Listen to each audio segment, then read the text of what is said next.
boys, it's Tractor Boys, and today the pre-match thoughts are back for tomorrow's opposition, which are Oscar Garcia's Brighton Hove Albion. So let's get straight into it, shall we?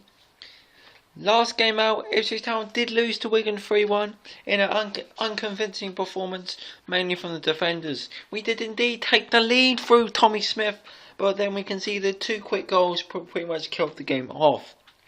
We did, however, have a key chance to go ahead in the game after conceding, and that was through Luke Hyam, but somehow he did actually put the ball over the bar. While Brighton did win against Bolton, which was a great win for them to boost their playoff hopes, because that's just, at the moment, they are currently 8th. I think they're 2 or 3 points ahead of us. I think it's 2 points actually, and then we're 9th. So yeah, it's a big match for us. We really need to win. Loads of players for our club have been saying it's a do or die match, and I would agree with them greatly.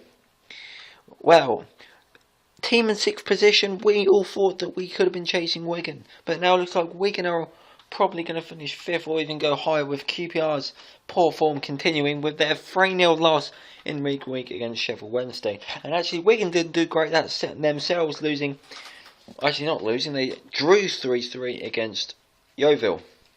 So at the moment, 6th of the position is Forest, who do entertain, I think it's 3rd place, Derby. And then next week, 2 big games, Derby and Forest.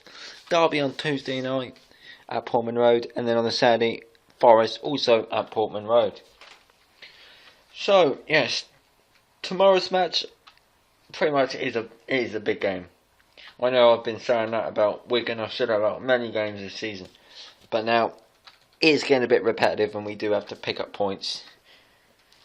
So yeah, Brighton, great ground there, the Amex. It's been my first time going to the ground actually. It should be a great place to play football. It looks like it's a modern stadium with a nice slick pitch, which should help both teams. Hopefully good away support, that should be another great thing to have. Oh, so now we're on to the main players to look out for. Starting with Brighton, and I'm going to have to say a player that has played greatly for them, who has been their talisman in recent season, and that player is Leonardo Loa. Leonardo Loa is a great striker who has scored many goals, but they do have the returning Will Buckley, who did net the double in the 2-0 win at Bolton. Well, for us, it all depends who Mick McCarthy decides to play. We do know that Carl Skews isn't going to feature, and we know that Frank Noble is going to return. So, if I was to pick a player, it would probably be, we're probably going to have to be quite good in defence, so I'm going to go for Christoph Berra.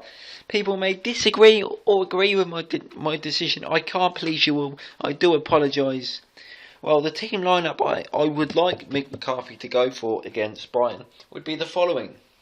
In goal, I think we will stick with Dean Gherkin. And then for the back four, it will be an unchanged back four. So it'll be Aaron Cresswell at left back, with Tommy Smith and Berra on the centre back pairings, with right back Luke Chambers.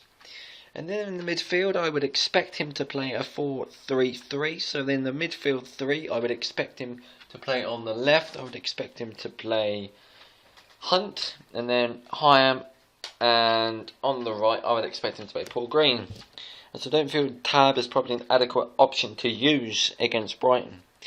Well, in the front 3, I would want to have Murphy, Newble and Williams, with probably Paul Taylor on the bench, or we could start having Newble as a sub. It all depends what Mick wants to go.